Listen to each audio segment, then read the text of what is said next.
Yeah, so I used to teach at the National University of Singapore. There was a course at NUS, or National University of Singapore, which engaged students in this visual literacy kind of skill development, because the students who were enrolled in science, they were, I think, undergraduate students. That was quite a few years ago, but I think they were undergrad students. They were expected to use images to put them together to create a cogent story in order to put across a message which was related to science. So the aim was to promote and propagate an important and powerful message from science to ordinary people who were not familiar with that concept.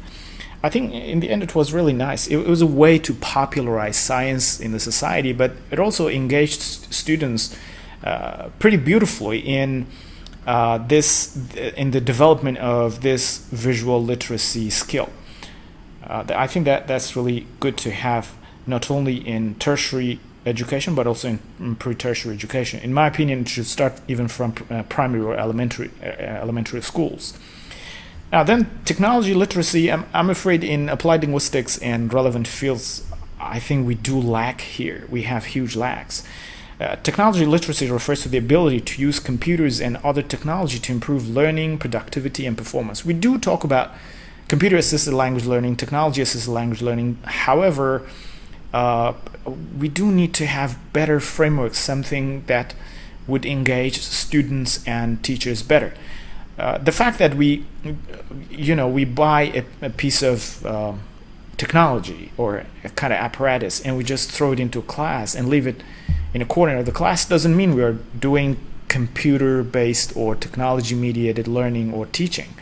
It has to be integrated with the process and the dynamics of teaching and learning in such a way that students would feel a need to use that technology, at least to satisfy a part of their educational needs. Otherwise, if the student do not feel that they need to use that piece of technology in order to learn, then I think that's not really useful. So technology literacy has to be embedded in our teaching and learning practices.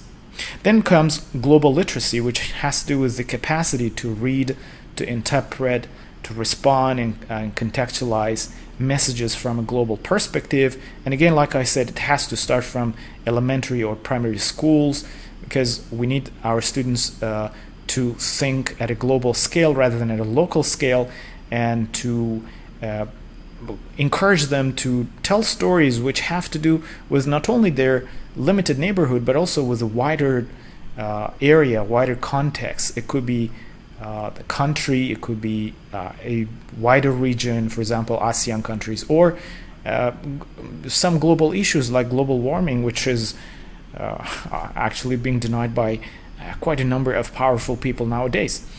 And finally, digital literacy, which has to do with the ability to communicate with an ever-expanding community, to discuss issues, gather information, and seek help from them. Now, there are three more points which I would like to highlight here, and I would like to start from digital storytelling being a good tool for collecting, creating, analyzing, and combining visual images and written texts.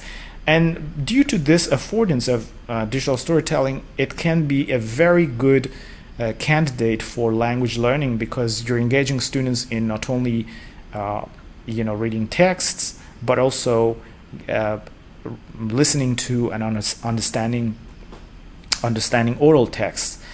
According to Burmark in 2004, integrating visual images with written text both enhances and accelerates students' comprehension. Actually, some more research provides more evidence for this, because if students lack or fail to understand some part of the written message, if the visual images are clear enough, they may be able to fill in the gap in their understanding by looking at the visual images.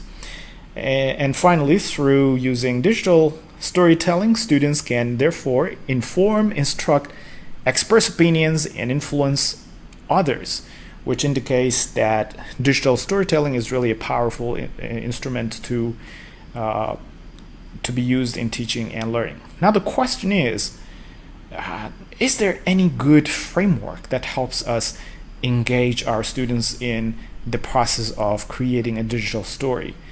Or it doesn't have to be about students, it could be about anyone who wants to tell a story through the digital media. Is there any framework? I would say yes. Previously I talked about Lambert and Ashley, so I'm going to introduce the Center for Digital Storytelling 7 elements of digital storytelling. And the 7 elements are here in this table, which has been adapted by Robin 2008. First of all, we need to have a point of view. That's the first factor in creating a digital story. A point of view refers to the main point of the story. Why am I telling the story now? What's the point of this story? And what's the perspective of the author? And what's the relevance of the story to the audience? And 2 is a postulation, a position of a dramatic question, an important point, a kind of key question that keeps the viewer's attention and will be answered by the end of the story. In some cases, it may not even be answered by the end of the story. But the fact that you keep the audiences engaged in your story by keeping that question and stressing it in their mind again and again means that your digital story is going to be more powerful. Then also think about the emotional content, because one of the important dimensions of stories is emotions. So serious issues that come alive in a personal and powerful way and connect the story to the audience. There are different types of emotions. I will talk about them in another video in the future. But sadness, happiness, excitement, shock, and emotions like that are important to be created in the audience. So in other words, you don't want your story to be like a monotone or flat, to have a flat tone that doesn't really engage the audience emotionally. Number 4 is the gift of your voice. You may not like the sound of your voice. I personally do not feel very comfortable when I hear myself, even after making so many videos so far.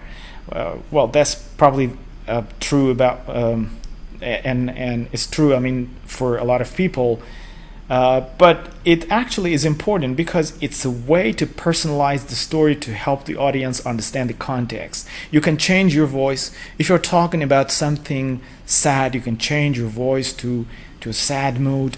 Or if you're talking about something happy, you can again change your voice and pretend that you're happy and so on. In addition, we can change our voice to imitate people with different characters. Of course, it needs training, but a sinister person or villain probably has a different voice in stories compared with a person who is like a hero. They might have a deeper voice and they might sound to be always certain about what they say, whereas a villain is like more sinister and you probably do not trust them just by listening to their voice. This reminds me of the idea of key, which was one of the components of Delheim's communicative competence, which he initially proposed in his speaking mnemonics, but then I think it also was transferred to his communicative competence framework. In one of the previous videos I've discussed that, if you'd like to watch it. Actually, I will leave the link of the video in the comments section. Number 5 is the power of the soundtrack, music or other sounds that support and embellish the storyline. Do not forget this. This is really important. And if you're asking what kind of soundtracks I'm referring to, there are typically 2 soundtracks when it comes to the art of digital storytelling. One of them is diegetic music, which is heard by the characters in the, let's say, movie or in the clip itself, so everybody hears that. But there's another type of soundtracks, and I think we're very familiar with this, which is called incidental music or underscoring, which is only heard by us if we are the audience, by the viewer. And it's intended to make a comment on something or highlight an action, highlight the state of the mind of someone, for example, to say that the person is sad or is happy, and it does have a huge influence on people. So I'm going to actually show you how adding a soundtrack, a very simple soundtrack, can change the state of the mind of the person who is listening to, or who's watching that video.